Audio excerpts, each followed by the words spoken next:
Today's episode is inspired by a reader's comment on my website to a fairly old post titled, "I Don't Want to Care What You Do."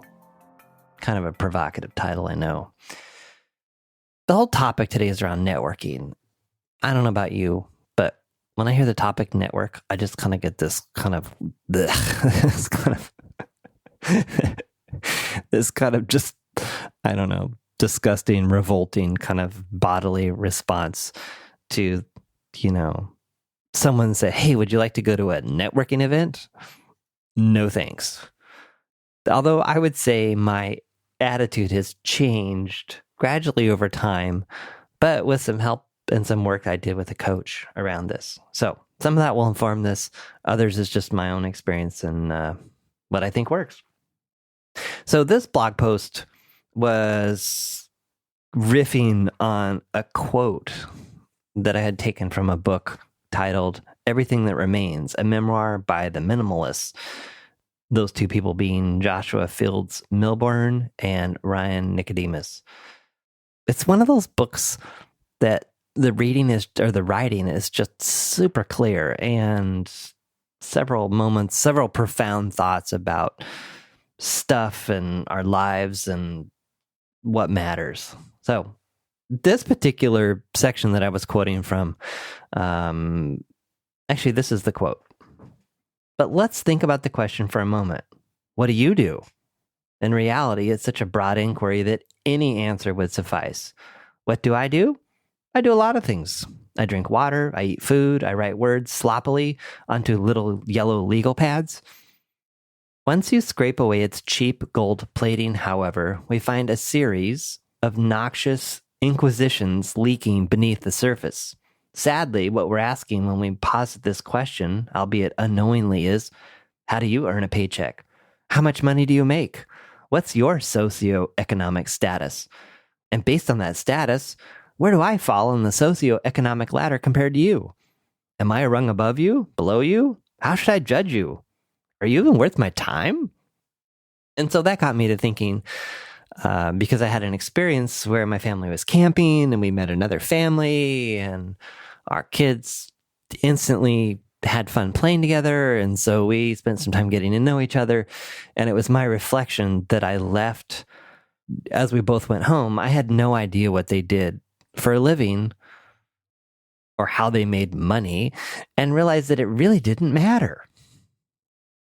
And so that prompted, and this is all with her permission. So Laura Dreyer, thanks Laura, left a comment on this post, and this is what she said. "Hi John, I really like this idea. How do you fit it with the concept of networking? On the one hand, it feels very humanizing, and on the other, seems like it could impede coming across opportunities professionally." Based on that, I interacted with her a little bit more to get a little more context and to understand where she might be coming from. Ironically, I asked her what kind of work she does because I wanted to at least understand her context when it comes to networking. And so here's that context before I kind of go into my whole thoughts around networking. Laura writes, "I'm a freelance illustrator and visual artist, so a lot of my work depends on making connections with potential clients.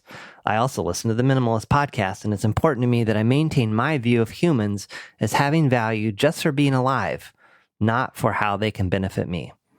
However, it does seem that a lot of work that comes my way does come through people I've personally met. For example, a friend of a friend turned out to be a graphic designer who connected me to a freelance opportunity with her employer when I was looking for more work. Having her know me personally definitely gave the employer trust in me and expedited the process of being hired. A lot of advice I've read says utilize your network to maintain and grow your business, and it can feel difficult to know how to care about people as humans when also viewing them as potential clients or networking connections." So thanks again, Laura, for providing more context and asking your question to begin with. Here's what I think about networking. Here's my experiences and where all this goes for me. The first place I would start is, what are your motives and goals for networking? And do they have to be only one thing? In other words, can you have multiple motives and goals for networking? I believe the answer is yes. If you're simply going to a networking event, and I think a lot of this is mindset, a lot of this is consciously approaching an event with a particular mindset that I think can be a collection of mindsets. So here's how I'd play this out, I guess. If you're going to, I'm going to make this up because I don't know anything about being an artist, but I'm assuming that artists have galleries and that you go to gallery openings, or I've heard of gallery openings, but I've never been to one. So I'm assuming, let's just say for sake of example, you're going to a gallery opening. Before you go to that event, you are having a conversation with yourself that goes something like, okay, how can I go to this gallery opening? How can I give away as many business cards as possible so that people know about me? How can I talk to as many people about what I'm doing and that I'm looking for work? And how can I make sure that I talk to as many people as possible and get my name out there? I think we've all met that person at a networking event, and it's kind of gross. So yes, if your pure motive for going to an event is how can everyone else help me, I think that shows. And I said you. I'm not thinking. I'm just in general. If we are putting ourselves out there in a way to the world or the people we're interacting with, people smell that stuff. People totally smell that stuff, especially when someone leads with like, here's my business card and this is who I am. I don't ever recommend that. You can tell when people are at events and it's all about them. So what I'm advocating here is both and. I firmly believe that we can put ourselves out there fully, like it sounds like you've kind of done, and be interested in other people at the same time. And I think that we can do both. And I think where this starts is being genuinely interested and curious about other people and setting aside getting business or connecting with enough people as being the immediate takeaway. In other words, I think it can become a natural byproduct of being curious about other people and meeting other people and finding out about them. And in that process, if there's some resonance or some level of connection, it will naturally come back to you and what you do and how you might help them. I think there's also times when we have to assert ourselves and consciously put it out there too. So I think there's a place for, yes, genuinely caring about other people. Who is this person? What makes them tick? What are they interested in? What do they like to do for fun? What are they excited about? What are their crazy side projects that most people will guess that they never do or that they don't work on or that they have an interest in? So I'm going to jump into John's tactical approach to networking events and then go in a slightly different direction. So first of all, kind of said at the beginning, know why you're going. Be clear about that and have multiple reasons for going. I want to meet some new people. Why do you want to meet some new people? Well, I need some more work. I need some more business. I need to expand the circle of people that I know. So I know that will lead to more business. Okay. I also want to, maybe I'll meet a new friend. Maybe I'll connect with someone that's interested in the same things that I am, that, we could have a fun conversation about them and me, and I'll make a new friend. In terms of, knowing why you're going, it might also go with certain expectations and be conscious about them. I've had some of the best connections and surprising interactions when I wasn't expecting anything. In other words, my expectation for myself was, I'm going to show up, I'm going to be fully present, I'm going to be as genuinely curious. And again, the word curiosity, it's really powerful. It's really powerful in coaching, but I think it's really powerful in life in general. Think of being curious like a little child. maybe a child that's, I don't know, 4, 5, 6. They got questions about everything. And they're naturally curious about things. And I think that as we get older, we lose that natural ability to apply that same level of curiosity to other people. But I promise you, this can be applied to just about anything. And some of like the most powerful coaching sessions I've had with people and that I've had with coaches myself comes when the other person is just deeply curious about something that can seem just really simple. So be curious. Set that as an intention or something that you want to do.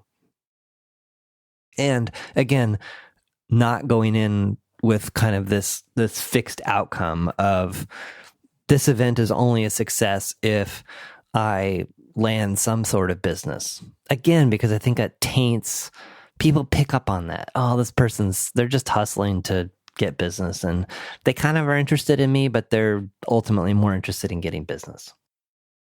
Here's one of my favorite ones. This is not mine. This is something that I got from another person that's been super helpful. Commit to something. Set some success criteria. I may have mentioned this before. I think it's worth mentioning again. Decide that no matter how awkward or how much you hate it, you are going to stay for a certain amount of time. You may say, okay, I'm going to this event. I really don't want to go to it. I know it would be good for me. I know I might be able to help some other people. I know it could be helpful for my business. And I am going to go I've done this for events where it's just like, whoa, who knows what this thing's going to be. Maybe you're anxious about it or you're assuming it's going to be awkward or whatever. I like to set a time limit. I'm going to go to this event for 20 minutes. Doesn't matter how awkward it is. It doesn't matter how painful it is. Doesn't matter if I'm that one person standing around like they don't know anyone at the party. I'm going to do that. I'm going to lean into it, and I'm going to do it for 20 minutes, and it's not going to kill me. I'm going to live to tell about it. A couple things. Time limit. So I'll set a time limit. And then I'll also set a goal. I have to introduce myself to 5 people, 3 people, 10 people, like whatever fits your situation, whatever's a little bit outside of maybe the comfort zone of what you would normally do. And, that's kind of specific for each person. Yeah, set some goals. And then you can go to that event, be fully present at it according to the goals and the limits or standards or whatever you want to call it that you've set. And then you can leave with confidence knowing, okay, I went what I went to do. And maybe another goal is I'm going to be as curious as I can possibly be about whoever I introduce myself to or whoever introduces himself to me and just see where it goes. Play with it. Another important aspect of curiosity is notice where your mind is going. Are you thinking about yourself? Are you thinking about other people in the room? Then you're probably not totally zeroed in on the person you're talking to. And the level of your curiosity is probably not going to go as deep as it could if your whole being is focused on them and being just deeply curious about who they are and how they see the world and what makes them tick, what makes them excited, what they're all about. It's a muscle. And my experience is the more that you do this over time, the more comfortable it gets. If this is something you don't like to do or it doesn't fit, maybe you're more introverted than extroverted, I do believe this is something that we can get better at. One idea for overcoming this awkwardness, particularly if you're in a place where you don't know anyone or you're not sure how to get started. I'm stealing this from Vanessa Van Edwards. She's a local here to Portland, Oregon as well. She has a book on body language, and I think she refers to herself as a recovering socially awkward person or something like that. Anyway, she has a whole bunch of, I've heard her on several podcasts. I have not read her book, but I've heard good things about it. Anyway, her recommendation is to stand at the end of the food or drink line. So a natural thing that people do when they come to an event, if they don't know anyone, is to get busy, do something. So so you don't feel awkward. So people will, naturally go to the bar and get a drink. They'll get in the food line to get some food. And once they've accomplished that mission, their next mission will be, okay, I got to talk to someone here. Who's it going to be? Well, if you have that same problem and you're standing at the end of the bar or the drink line or the food line, it's kind of a natural place to run into people and start talking to people. This happened to me at a conference a couple years ago, totally on accident, and it totally worked. It worked in a very surprising way. I hadn't planned it, but I can definitely say it works. And if that's not working, again, my challenge, I did this at an event. I lived to tell about it. Stand in the space with confidence. Just stand there. Just be there. Just be that person that has nobody to talk to. And just fully own that space. Sometimes it completely stinks. But again, embrace the awkwardness. Fully stand in that space. My hunch, I'm willing to bet, in fact, I'd love to hear if you try this and it works. Eventually, it may seem like eternity, but eventually you will find someone to talk to. And if you're not finding someone to talk to, I've also taken the approach of just kind of moving into a smaller circle of people. Maybe it's one or two people that are talking. Again, Vanessa she talks about this, how people's bodies are positioned in terms of like whether they're open to more people in the conversation or whether they're not. I believe it was people kind of facing not directly at each other, but at an angle, so they're kind of open. I have moved into some conversations like that where, just kind of ease your way in and listen for a little bit, and then maybe one of them will introduce themselves to you, or you introduce yourself to them. On a very tactical level, don't be lame and not bring business cards. Okay. This just surprises me all the time when I've gone to a very specific networking event called Magnet here in Portland, which is fantastic, actually. It's not your normal networking event, which makes it really cool. The gist of the event is that each person posts, you do this ahead of time, but you post a question or a problem that you're trying to solve ahead of time. They put it on a piece of paper, and then they post these things around the room. And then your goal, once you get to the event, is to walk around the room and find questions or problems that you can help solve, or that other people that can help solve. And they're numbered, and there's this little post-it system so that you can link up yourself with the person that has the question or problem. And I met some really great people at this event, and I would say half to more of the people I talked to, that I was interested in them, and I was like, wow, this person could actually, maybe they could help me with something, or and again, it wasn't that they were like, hey, John, do you have this problem? Can I solve it for you? It was more just a natural course of conversation. Maybe it was marketing, or I can't remember what it was. But anyway, there were a couple situations where I said, wow, I really enjoyed talking to you. And I really did. I wasn't making it up. I was like, do you have a card? Because I think cards, there's something about a card that's nicer than, taking out your phone and saying, can I add you to my contacts, which they just get lost in your contacts. There's something about a physical card. So nothing, in my opinion, nothing is lamer than, oh, could I have one of your cards and write on it? Or just get cards. They're not very expensive. And you can get some really good looking cards for not a lot of money. If you're there for some type of day job function, a lot of times, you can get business cards through your company. If it's a side hustle, or if it's so like me, several years I've been going to podcasting conferences. So I had some cards made that just say, actually, these are really old cards. I think they just say consultant on it. And they have my personal email and a phone number. It's something to hand out. And then more recently, I've had cards made that say, professional coach, but that's a whole nother topic in terms of what the title is. But it also says professional coach and podcast producer, because I do both of those things. Vistaprint, super cheap. I think $10, $15, $20. Also Moo cards. I like Moo cards because they're kind of an unusual shape. They use thicker paper.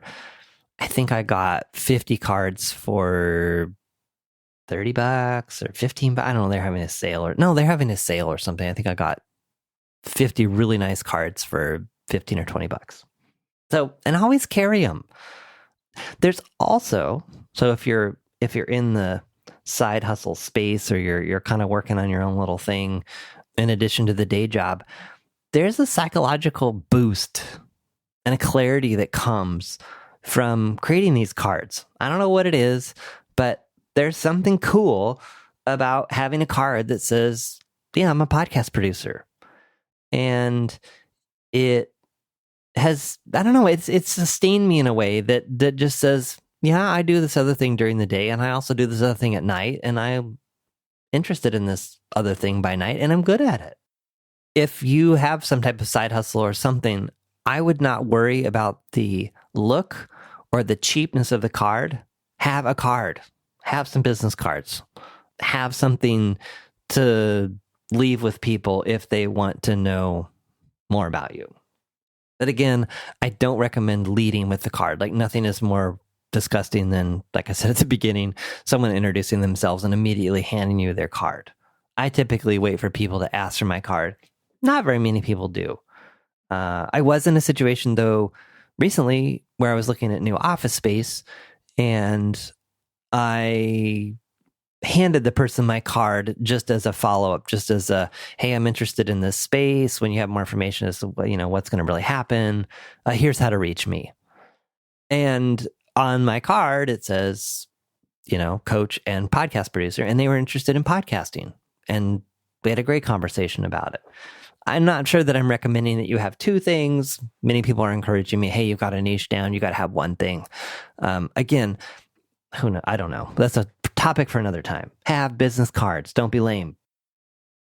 So back to the softer side of this whole thing of networking. I think the best way to get into this, again, I think it can be both. I think it can be, hey, I'm interested in you as a person, and I'm interested in what you're interested in, and maybe it's your work. But yeah, I've always kind of interested in this idea of, how could I strike up a conversation with someone that doesn't involve, what do you do? Now, I will completely be totally transparent. So I will confess that I totally failed at this recently. I was at a friend's Christmas party who happens to be in law enforcement, and there were a lot of other policemen there and their wives. And we were standing around, and this one policeman's wife was standing next to me. So it was kind of the natural situation that I would, talk to her and not to him. And I didn't end up really talking to her because I didn't want to lead with, so what do you do? And I couldn't think of anything better. This is a work in progress for me too, but hopefully some of the things I'll riff on here will give you some ideas. And if you have ideas of how you start conversations with other people or take the conversation to that deeper level, I'd be curious how you do it too. An interesting way I saw this play out, which did not work with this police officer's wife, that I saw in my coach training, was in the very first class on the very first day. We didn't introduce ourselves in terms of what we did. One of the first exercises was an exercise where you mingled the room. I think you introduced yourself, your name, and then you asked the other person, what are your dreams? Like, what do you dream about doing? Now, yeah, that would have been a little freaky to, in front of all these people, turn to this guy's wife and say, well, so what do you dream about? What are your dreams? The interesting part of this whole thing was, in asking this question to each person that was at this training. Now, granted, this training was somewhat self-selecting in that coaches are, typically interested in like personal development and personal awareness and all that kind of stuff. So a lot of the people that were there had very clear dreams, and they were there for a very specific reason to kind of push those dreams forward. What was interesting about this question, though, was as you talk to each person, each person just completely lit up. I mean, they were just fully excited and alive about this is that thing that I dream of doing someday. Whether it was start a particular business for empowering women or creating a business that helps people get on their feet or do different things or whatever the case might be. So it was really, that's where this idea came alive for me. My encouragement, I guess, would be to push into that area when the time is right. In hindsight, I should have just asked this person, so what do you do? As a way to get the conversation started. I think that would have been totally fine. But I was all hung up on my mind of like, oh, I can't ask them what they do because, that's not how I connect with people. I think I was silly and too black and white. So here are some other ideas on how to kind of break the ice or ways to kind of look at this. Again, as you pursue these things and talk about these things, you're going to find out about like what they do and what they're interested in. And, if the conversation is reciprocal, the other person's going to find out about that about you. In fact, just a total tangent on this before I get to that. I was at a networking event about a year ago and was talking to someone from a Chamber of Commerce, and they asked me what I was up to, and I said, I was doing this training around coaching, and I was just loving it, and I just then started riffing on what I was excited about and what I was moved by. And what it happened to be is I'd happened to read a recent article by Brad Feld, who's a venture capitalist, about work, coaching, and entrepreneurial programs in prisons. And so I asked this person, I said, hey, I'm really interested in coaching, doing this stuff. Do you know any people locally that do work in prisons? And he was like, yeah, I do. I need to introduce you to this one person. I think she's looking for more coaches. So come full circle, a year later, some contact off and on, I went and observed. I'm now a coach in this program. And so every other week, I go to this prison and do coaching for people that are in this entrepreneurial program that are looking to create businesses and land on their feet when they get out. It would have never happened if I hadn't shared this thing that I was passionate about and then asked them, hey, do you know anyone that's in this space that does the same thing? So that's one way to get started. In terms of trying to dig into the other person, curiosity is, I really believe, kind of the key here. So, what makes this person tick? What are they excited about? Asking them, do you have any hobbies or side projects? Or so you find out what they do, but then you say, okay, so what do you like to do when you're not at work?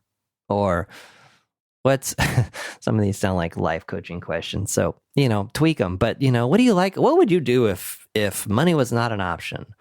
Or what's your perfect day? Or even as vague as, so what are you up to? What are you up to? What do you like to do? What gets you excited? Or what are you passionate about? And again, the encouragement here is to follow the flow of the energy of this other person versus collect data. So if someone was to ask me, or so say I met someone that was a project manager. If I go down this path, we're just collecting data. So how many projects do you manage? Oh, how many people? How big is your company? But if you push it more in the direction of, what do you like about that? I think of project management as horribly boring. Like, what is it that excites you about managing projects? Or what do you find as like the most challenging part of managing projects? Or, wow, I managed a project once and it was just so frustrating and so hard. What have you found are the ways to make it easy?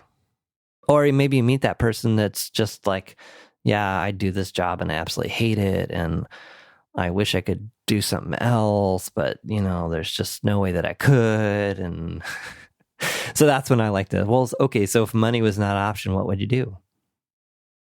fact, I asked someone this question at a WordPress event I went to several months ago. And we were just talking about random things, and they were talking about their job, and so I asked it in a way that just said, "Hey, well, if money wasn't an option or wasn't like part of the equation, what do you think you'd do?" And they came with this answer and this thing they'd want to do that was actually in a space I knew about.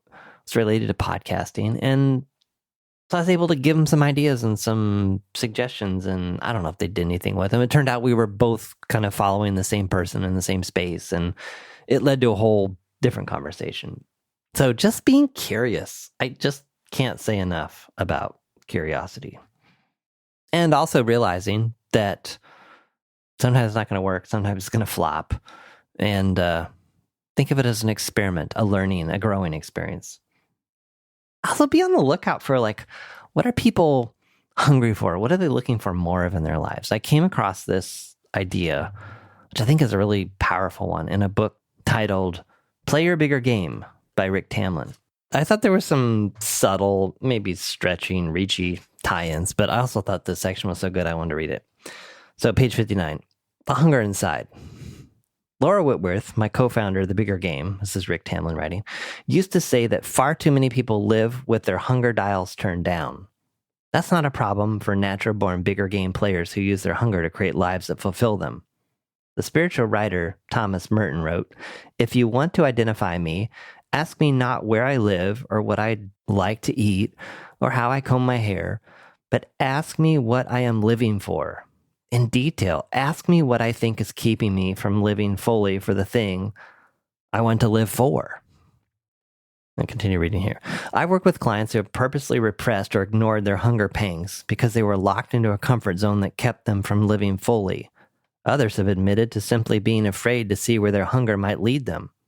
Often people allow this to happen to avoid feeling disappointed.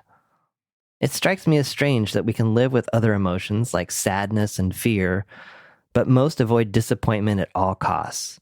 We really don't like to go there. Maybe it's the fact that disappointment is an emotion that rests squarely on the individual who is feeling it. You can't blame anyone else. It's internal. The connection to the hunger square. So he's talking about so this book is called The Bigger Game, but then he has a game around living a bigger game. So the connection to the hunger square here is that those who squelch their hunger often do so to avoid disappointment. I thought that was really interesting. How many things have you stopped doing or not doing or avoided because you didn't want to be disappointed or you didn't want to disappoint someone else? Continuing on, the rationale seems to be that if we don't want much, we won't be disappointed. Whenever I say that in a speech, workshop, or seminar, I can hear people gasp in acknowledgement. The oxygen seems to leave the room for a moment. I once had a woman in the audience of 1,000 people relate to this so intensely that she cried out, "You just explained my whole life!" In my surprise, I blurted out, "Is that a good thing?" The woman realized that she hadn't allowed herself to want much from her life because she didn't want to be disappointed. That realization proved to be a cathartic moment for her. She vowed to rekindle her hunger for a better and more fulfilling existence. The other thing that jumped out at me around disappointment is the notion of ownership, which is, if you followed me for any length of time, really a big thing for me. Ownership, kind of at the opposite extreme, victimhood. So, and victimhood often being in the context of blame, like it's someone else's fault. And so I thought, I don't know, it just kind of jumped out at me, this whole idea of disappointment. When we are afraid of being disappointed, it lives with us. Now, as I think about that more, I think that can go in other directions. And if we're practiced at blaming other people and not being owners, there's probably some pretty sneaky ways that we could easily flip that around to be someone else's problem. Taking this idea of hunger, being on the lookout for what are people looking for more of in their life, or what makes them tick? What are they excited about? What are they passionate about? Or what do they want more of? I think all of us want more of something in our lives. So just to bring this full circle. So I spent a lot of time talking about networking and how to do it well and how to make it better if you don't really like it. But to get back to Laura's original question about really valuing people for who they are versus looking at them as a way of benefiting or getting business or however you want to look at it. I really, again, believe that it can genuinely be both. If you're genuinely concerned about someone or genuinely interested in other people, then some of the things I've suggested here I think can work fairly well as you really get to know them. And as you're getting to know them, I think it's perfectly okay, and it could be even a loving, thoughtful thing to do, which is to say, oh, I could help you with that. I happen to have a business around that. That's the kind of stuff I do. Or I think this happens a lot too. Oh, okay. So you're really interested in this thing. You'd really like to do more of it, or you need someone to help you with it. I know someone that can help you. I'll make an introduction. So I see a win there too. So I think this all comes down to mindset. Are you going into the event with the sole goal of spraying your business cards far and wide and hoping that the odds are in your favor in terms of the percentage of people that respond to that? Or are you going to the event with the attitude of, we'll see who I meet here. Maybe there's someone that I can help. Maybe there's someone that can help me. Maybe it's both, maybe it's a win-win for both parties. So I think if you're going in with that attitude, you're fine. If you're going in with the attitude of like, who can I make a few bucks off of here? People are going to smell that a mile away, and they're not going to want to spend much time talking to you anyway. So there you go. That's what I think about networking, treating people with dignity, respect, curiosity. And on this topic of, playing your bigger game, Rick Tamlin's book, I'm always on the lookout for, doing that work with other people. So if something in this episode sparked your interest, or you want to go deeper on some of these subjects, I'd love to hear from you. What are your thoughts on this? Or if you want to do some work around this, we can totally explore that too.